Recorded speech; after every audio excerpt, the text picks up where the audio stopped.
শাহজাহান শেখের নেতৃত্বে ইডির আধিকারিকরা আহত হলো এবং গাড়ি ভাঙচুর হলো, সেই বিষয় নিয়ে মুখ খুললেন অভিজিৎ গঙ্গোপাধ্যায়।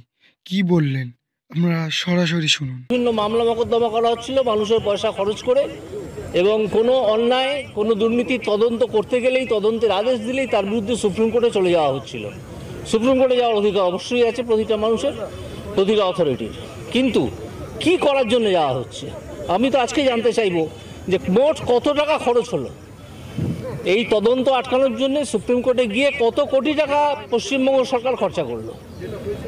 আপনি সকালবেলা রাজ্যপালের হস্তক্ষেপ চেয়েছেন। রাজ্যপালের হস্তক্ষেপ আমি চাইনি। আমি বলেছি যে রাজ্যপাল কেন এখনো পর্যন্ত কনস্টিটিউশনাল মেশিনারি ধ্বংস হয়ে গেছে এটা ডিক্লেয়ার করেছেন আমি জানি না। সে সকালবেলা একদম সেখানে কেন্দ্রীয় বাহিনী থাকা সত্ত্বেও সেখানে আক্রান্ত হতে হলো তদন্তকারী সংস্থা। কেন্দ্রীয় বাহিনী কতজন? কেউ যদি অর্গানাইজ হয়ে, কারা অর্গানাইজ হয়ে করেছিল সেই খবরটা আপনারা নিন। কারা করেছিল? যারা করেছিল তারা কারা? সরকার পক্ষের কেউ কেউ বলছে মস্তানি করতে গেছিল সিবিআই, কেন ইনফরমেশন দেয়নি? ইনফরমেশন দিয়ে কেন যায়নি পুলিশকে? কেন? আমি তো মনে করি যার খোঁজে গিয়েছিল তাকে আজ রাত্রির 12টার মধ্যে ইডির অফিসে এসে হাজিরা দেওয়া উচিত। ইতিমধ্যে পুলিশ 10 জনকে গ্রেপ্তার করেছে।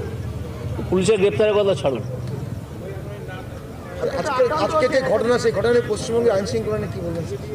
পশ্চিমবঙ্গে আইন শৃঙ্খলা আছে বলে